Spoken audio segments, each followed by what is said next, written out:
Nous sommes aux Pays-Bas, dans les polders.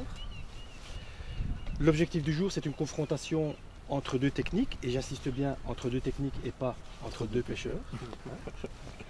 L'un d'entre vous, toi en l'occurrence Jérémy, s'essaiera à la mouche, ouais. hein, et Bruno, que ceux qui nous suivent connaissent fort bien, s'essaiera au leurre.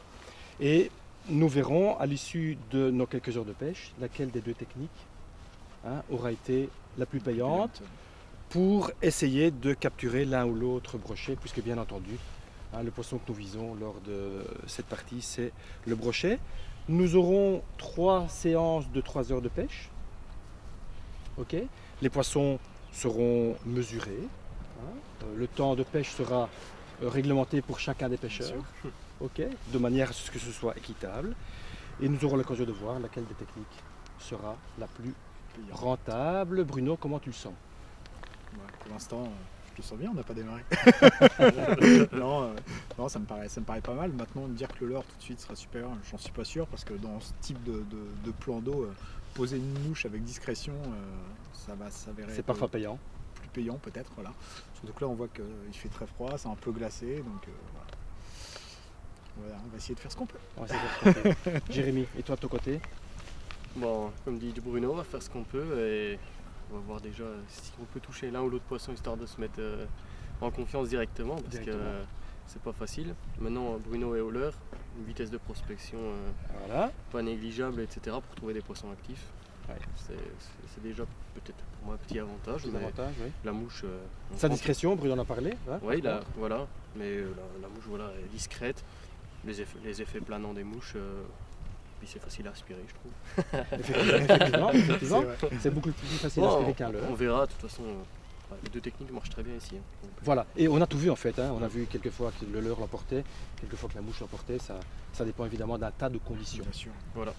Et donc on se retrouve à l'issue de ces quelques heures de pêche. Ça marche. C'est parti.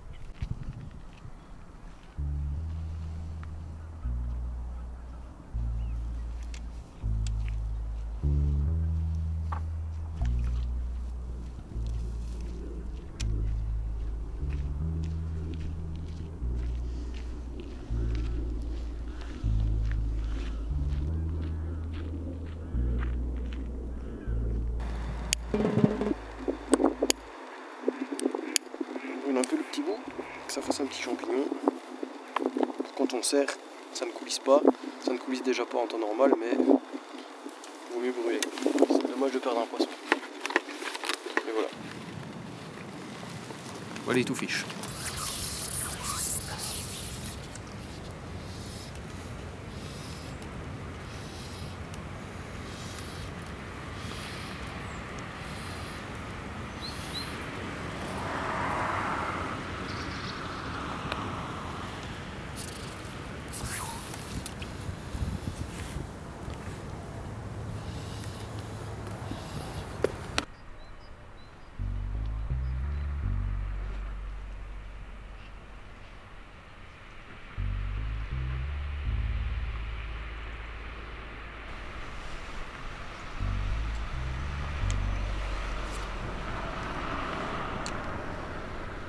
Alors Bruno, tu as commencé comment?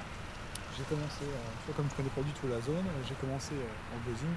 En gros, j'ai monté un one-up taille 6 sur un hameçon texan. Ce qui m'a permis de passer un petit peu dans les branches, voir un petit peu comment c'était fait. Il n'y a pas trop d'eau, c'est bien encombré. Donc je vais continuer maintenant en faisant mètre par mètre de chaque berge. Je vais aller chercher toutes les berges comme ça. Donc une pêche à la fois discrète et un montage qui permet de passer partout. Voilà. Si jamais je prends une touche ou un suivi, ça n'a pas pris, je changerai de technique. Je serais l'impression que celle-ci de déclencher sur cette berge. Même de cette façon, ça va me permettre de prospecter un peu plus vite. Sans laisser trop de matos et surtout sans appurer les poissons au départ. Voilà. Surtout ça.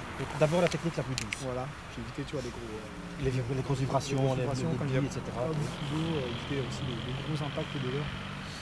Je sais, ici c'est très utilisé, l'heure, style Buster, enfin tous les gros leurres qui sont utilisés, etc. C'est peut-être une erreur de ma part, mais je me dis peut-être qu'en jouant quelque chose qui n'a pas trop l'habitude de voir, ça pourra peut-être faire la différence. Ok. Alors le buzzing te permet vraiment de passer partout. Je vois que là tu n'hésites pas à lancer au-delà de la tâche de nénuphar. Ça se complique un peu s'il y a une touche quand même. Il faudra l'extraire. Il faut assurer après. Il faut extraire. Une fois qu'on a le poisson vive déjà. Ouais, c'est déjà bien. C'est déjà pas C'est déjà mal. une grande partie du travail qui est réalisée. C'est pas trop grave après que ce soit un peu compliqué de l'extirper. Si pas ça réussir à déclencher les touches. Ah, moi je suis toujours sidéré de voir où ça passe. Puis je me dis que si en hameçon on arrive à passer, le Le poisson devrait suivre, oui. devrait suivre normalement.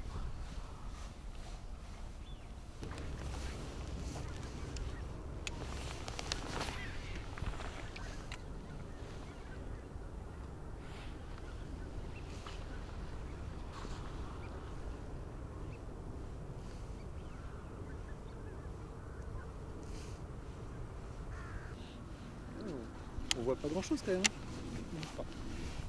C'est pas la folie quoi. Qu'est-ce que tu as mis pour commencer comme mouche? Alors j'ai mis un Piker Point jaune-orange. Ouais. C'est ça. Ouais.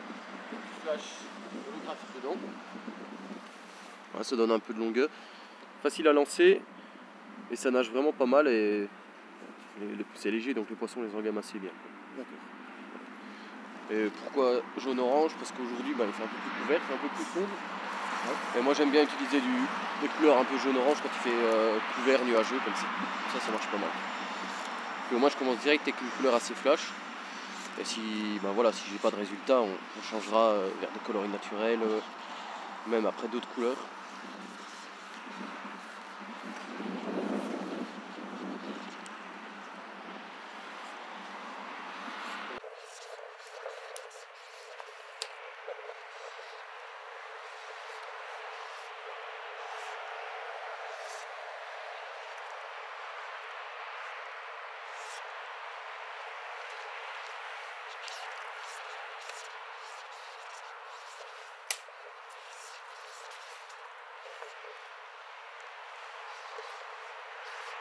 Tu vas vraiment chercher le poisson sous la structure. Ouais, faut un peu tenter aussi, des fois, des coups que les gens pensent peut-être moins à faire. Le poisson se met là à l'abri et on peut le surprendre peut-être. Il faut faire attention parce que les mouches ou les leurres ils vont taper dans les structures, dans les ponts, dans les barques. Il faut toujours quand même regarder un peu au niveau de la pointe de l'hameçon parce que des fois ils sont émoussés ou tout dépend de la qualité aussi de certains hameçons. Et voilà, là, après on commence à louper 2-3 poissons et c'est à cause de ça. On sait pourquoi après, c'est ça. Tout à fait.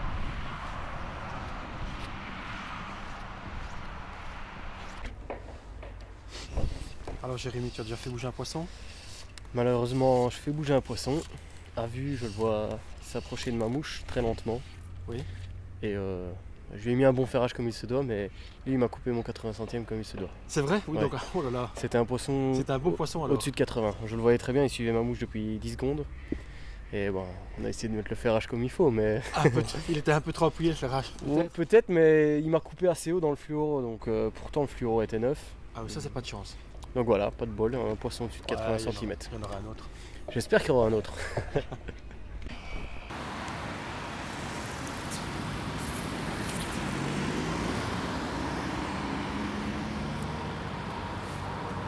Il faut que j'aille dedans.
comme une balle. Voilà.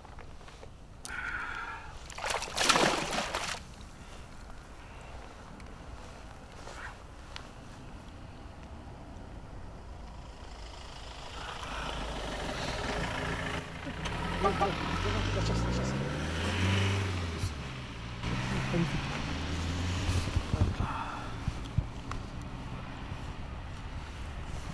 Le one-up qui a payé. One-up qui a payé. Ouais, tu vois, 67. 67. 68 même, tu vois. Hop.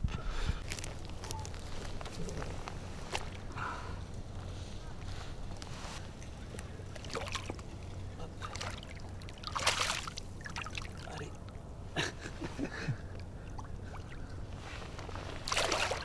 Et voilà. À taper pour de vrai, Ouais, c'est ça. Mais tu vois, t'as vu ce que j'ai fait?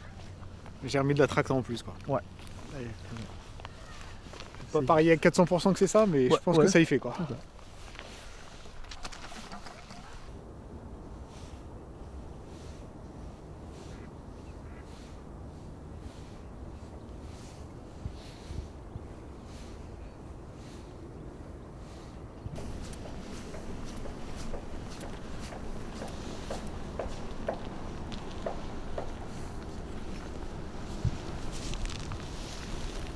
Je reviens vers vous, vous n'avez pas beaucoup bougé, quelque chose me dit que des choses se sont passées. Il y a eu quelques touches, 2 poissons qui ont tapé gueule fermée sur le leurre, c'est un gros remous, et puis un qui l'a gobé. Un qui l'a pris. Un qui l'a pris. Beau poisson 68. 68. C'est bien, donc ça bouge. Sur quel type de leurre, Bruno? One up. Donc pêche, Pour changer. Pêche discrète. Pêche discrète. Ouais, donc pas mal de mouvements, quoi. Bah, pas mal. Un peu d'activité, quoi. Quoi. Et là, je vois que tu as changé de leurre encore. Ouais, là, je suis sur un swim un peu plus léger. Parce que tout à l'heure, c'est suite au passage du swim, et derrière, je suis repassé au one-up que j'ai pris le poisson. D'accord. Je sais pas si c'était une cause à effet, mais Oui. étant donné que j'ai pêché sur un tout petit poste, et je pense que ça va peut-être un peu réveillé. Oui.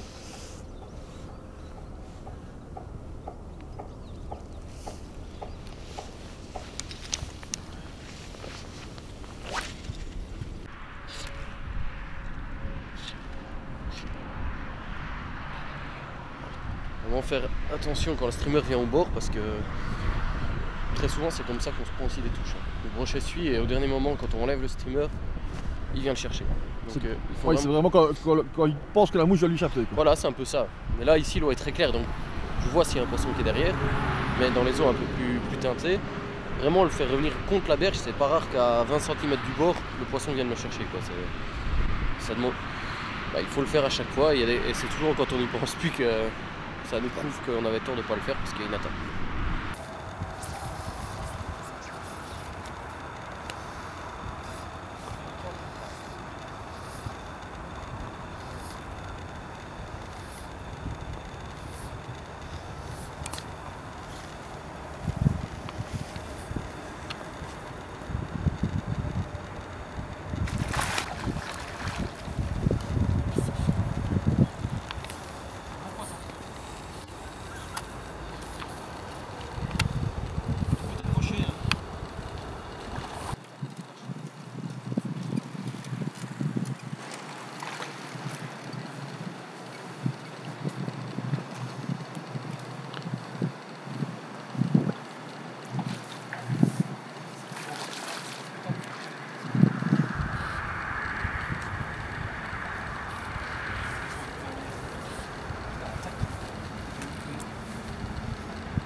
Et il attaque. Il est gras à souhait. Hein. Il est gras à souhait. Un beau sourire pour tout ça.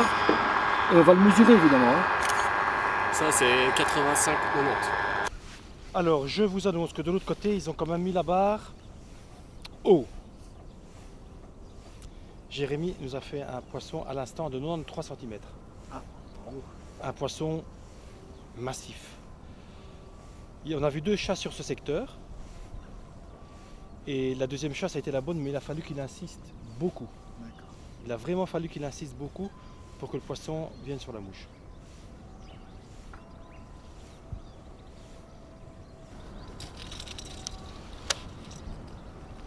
Donc les hostilités sont lancées entre les deux techniques. Voilà.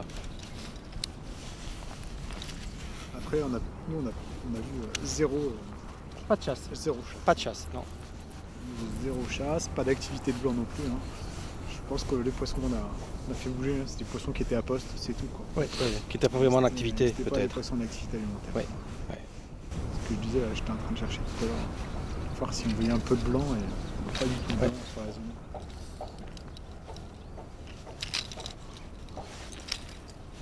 S'il y avait du blanc, même le fait de passer avec les leurres dedans, ça les ferait bouger. Ça les ferait bouger, on en verrait, oui. Ouais.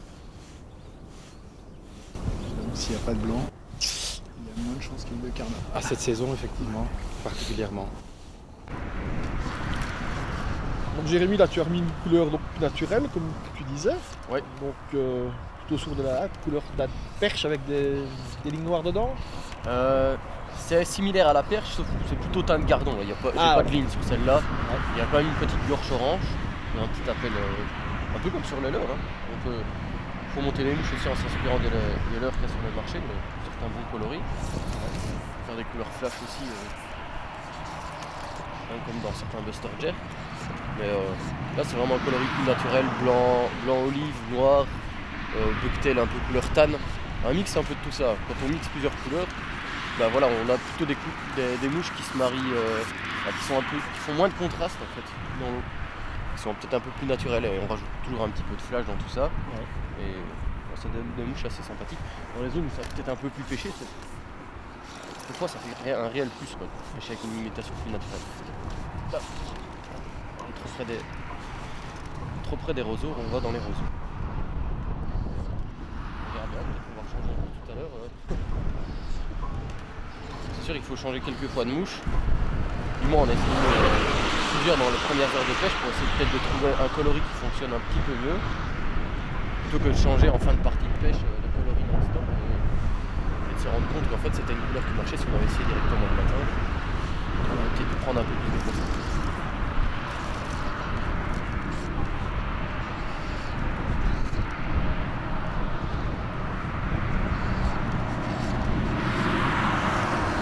Tu changes ta dernière portion de madeleine, oui. En définitive. Des fluorocarbone. Voilà, en fluoro. Tu as remis un morceau de 80 centièmes de quoi, d'une 50 cm. Ouais, 50 cm. Voilà. Donc tout dépend des fois, si je dois pêcher profond ou avec des animations plus saccadées, mais des fois je mets une agrafe, ce qui alourdit un peu ma mouche, légèrement, mais quand même assez, c'est flagrant. Donc ça crée une bascule avant. Ça crée une bascule avant, la mouche drop plus vite. Ou alors je fais un nœud Rapala, tout simple, et ben voilà, c'est beaucoup moins lourd, la mouche est un peu plus planante. Donc là je vais encore continuer avec un nœud Rapala. Oui, l'effet du nœud Rapala, c'est que ça laisse la mobilité à la mouche. Voilà, tout à fait, c'est comme quand on pêche la truite de mer, ce genre de choses, mais en règle générale au streamer, ça lui laisse une belle mobilité, un bon mouvement de bascule aussi, et elle n'est pas trop, elle est moins bridée disons par le fluorocarbone, beaucoup moins. Parce que le nœud Rapala crée une boucle en définitive. Voilà, en définitive, ça fait la boucle qu'on pourra avoir avec une agrafe. Donc avec du 80 centièmes, c'est un peu plus délicat parce que bien sûr c'est plus rigide que si on faisait ça avec un bête nylon. Mais ça marche quand même.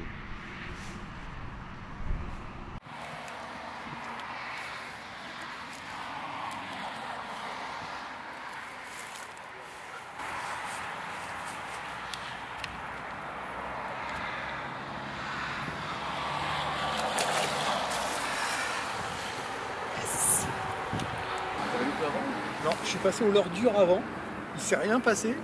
Je me dis je vais quand même faire un passage au leurre souple quand même pour voir. Ah tu vois, ils sont calés au fond. Ouais, ils sont calés au fond. Bruno, tu viens de prendre un poisson sur le deuxième secteur. Oui. Quelle a été ta stratégie en débutant sur ce secteur? Alors en débutant... Suite à ce que tu as vu sur le premier. Alors suite à ce que j'ai vu sur le premier, j'ai vu que les poissons prenaient quand même des choses qui allaient pas trop vite et surtout qu'ils avaient facilement pouvoir engamer. Donc ça voulait dire éviter les leurres dures, tu vois, qui vont avoir une trop grosse pression. Donc leurre souple. Et puis comme il y a pas mal de petits nénuphars, etc., de branches où les gens apparemment ne vont pas pêcher puisqu'ils pêchent énormément sur des jerks relativement vite, bah, j'ai pris l'option Texan pour aller dedans. Et voilà. Ce qui me permet aussi de skipper là, comme là sur celui que je viens de prendre, sous le pont, je skippe sous le pont, je fais vraiment les bordures de pont. Voilà. Donc je dis pas que c'est la seule technique, mais en tout cas depuis hier, on m'a amené quand même quelques touches, quoi. Donc voilà. Donc c'est que ça fonctionne correctement. Ça le poisson pris au premier passage? J'ai pris le premier passage, ouais. Au premier passage, j'ai skippé sous le pont, paf, le premier lancé. Voilà. Donc pêche plutôt discrète. Une pêche plutôt discrète, on essaye de poser le leurre, on évite les gros ploufs. Justement, c'est essayer d'être le contraire de ce qu'ils voient d'habitude, quoi. Le buster qui tombe, le gros jerk qui tombe, mais pas, voilà. Ouais.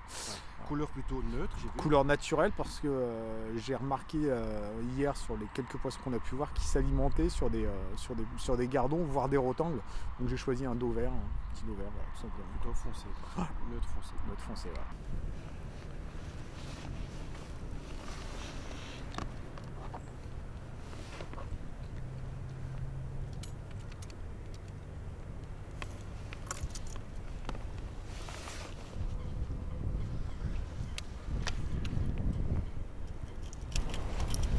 Là, tu es passé à du plus agressif, hein, Bruno. Oui, j'ai fait 3-4 passages au one-up, tranquillement. Ça n'a rien passé. On va essayer de faire bouger un peu plus. Donc, un gros swing. Qui monte bien son flanc. Ouais, une animation relativement agressive. Oui. Voilà. Donc c'est tout l'inverse de. Ouais, c'est une merde. Tout l'inverse du premier passage de la première technique.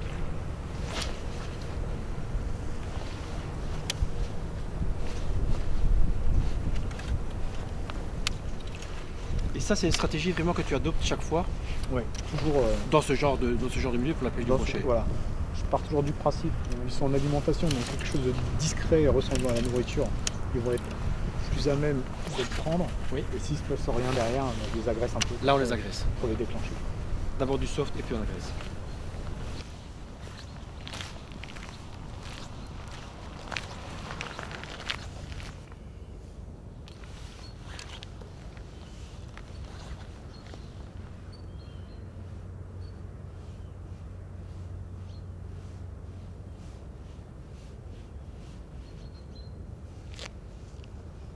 T'as vu, il a raté encore.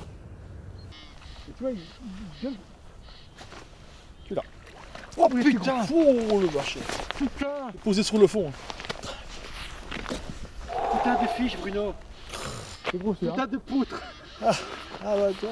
Putain de. Eh, non mais ça l'a dit. T'as vu ce qu'on s'est dit? Grèbe, aigrette, bouffe. Parfait. Combien de lancers t'as fallu? 2. C'était gros. Je vais quand même essayer un ou deux lancers avec le swim, quand même. Ouais. Parce que la gueule, c'était, on va le dire, impressionnant. Tu pêches le poste, tu as fait 5-6 bons lancers, faut aller à un autre. Le scoop n'a pas une eau qui est très teintée quand même ici. Non, l'eau est très claire, le streamer se voit quand même assez bien. Pas une grande profondeur non plus. Non, je dirais que là on est en 80, peut-être à 1 mètre. Donc ça pêche quoi. Et dans une rue comme ça où il y a énormément de ponts, de structures, si on commence à faire 20 lancers, 30 lancers sur chaque structure, au bout d'une heure on a avancé 10 mètres. Et peut-être que cette zone-ci, il n'y a peut-être pas de poisson juste parce qu'il n'y a pas de poisson blanc ou que sais-je, parce que voilà, c'est peut-être une zone plus propice plus loin. Donc il faut quand même couvrir du terrain pour trouver du poisson. Ça, dans les poldrières, il y a tellement de postes, c'est sûr et certain. Donc on a vu une chasse, le poisson n'a pas pris. Ben, on a essayé plusieurs animations, en strippant plus vite, en strippant très lentement, en faisant des petites saccades avec des pauses, en vérifiant bien qu'il n'aspire pas à la descente. Bon, le poisson n'a pas réagi, il est peut-être un peu calé parce qu'il vient d'attaquer. On va quand même essayer une autre couleur, un peu un coloris blanc avec du flash argenté. Ça pourra peut-être un peu imiter un poisson qu'il a attaqué, qui est en train d'agoniser un peu en surface. Ça pourrait peut-être déclencher notre attaque. Voilà, il faut essayer d'autres couleurs. Tu veux dire qu'il faut essayer quoi, il ne faut pas s'entêter avec la même couleur, il faut trouver il y a des fois c'est une couleur qui marche, ça m'est déjà arrivé que ce soit que le rose. Donc c'est déjà arrivé que voilà, le blanc pailleté comme ça, c'est la couleur qui fonctionne, ou des coloris plutôt perche, même des fois des coloris noirs, très discrets.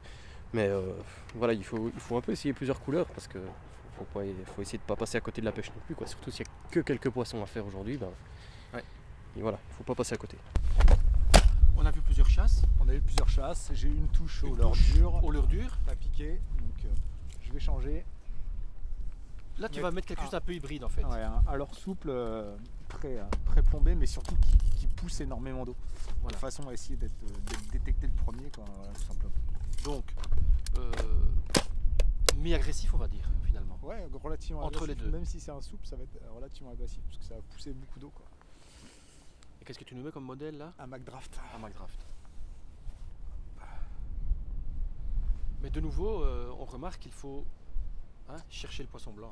Ouais, le poisson pas de- blanc, il n'y a pas de mystère, quoi. Exactement.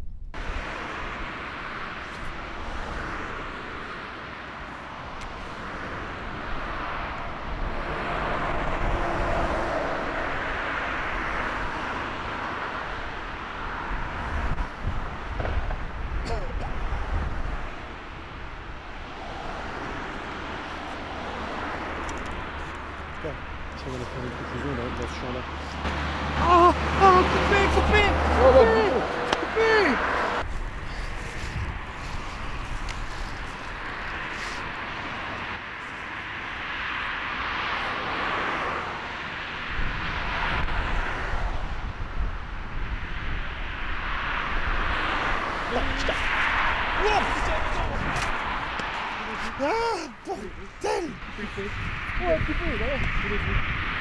J'ai vu le poisson qui il a ferré dessus.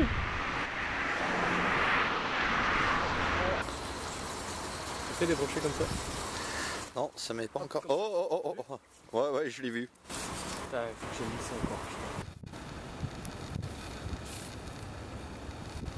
C'est vrai que ça arrive souvent que bah voilà, il n'y a pas besoin de lancer, on fait un lancer arbalète devant une buse, devant un pont, devant un tas de crasses, on dandine un peu avec la canne, boum, vous avez un brochet de 80 qui sort et qui prend votre mouche. Voilà, il ne faut pas nécessairement être un grand lanceur pour Être un champion du casting mouche. Non, lancer loin ne sert pas toujours à grand chose. Vaut mieux faire des petits lancers précis sur des belles petites zones, des petits postes.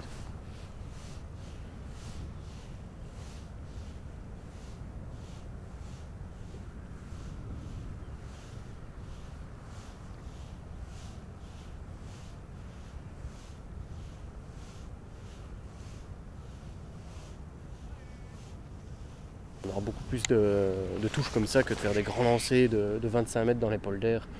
C'est pas toujours nécessaire, quoi. C'est vrai que c'est une pêche qui est assez abordable même pour des lanceurs disons plutôt moyens.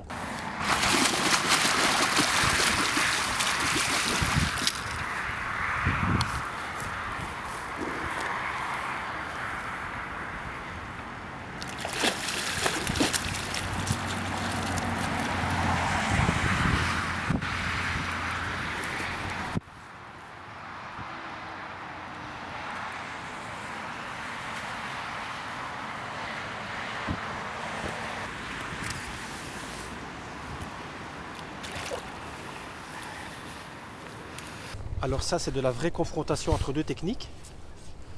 Je pense que vos nerfs à tous les deux sont mis à rude épreuve. On a vu au moins une dizaine de chats, si pas une quinzaine, depuis qu'on est sur ce pont. Et là, que ce soit mouche ou que ce soit leurre, qu'on est vraiment mauvais, quoi. que ce soit mouche ou leurre, il n'y a rien qui réagit. Hop là. Je t'en prie. Il n'y a pas de souci. Alors visiblement, ça chasse dans du petit poisson. Petit poisson, ouais. Petit poisson. Alors, on a tout essayé au niveau leurre, en tout cas. Le moins agressif, le plus agressif, l'entre-deux, et ça ne réagit pas. Je pense qu'il faut lui passer quand il a envie de bouffer. Oui. Il faut que le leurre ou la mouche soit là au bon moment, Peut-être bien, ouais. quand il s'apprête à chasser. Voilà. Peut-être. Là on a diminué en taille, parce que c'est vrai qu'il Ouais. attaque du tout petit poisson. Mais bon, on va voir si ça peut réagir un petit peu. C'est quel premier lancé, mais pour l'instant il chasse plus maintenant.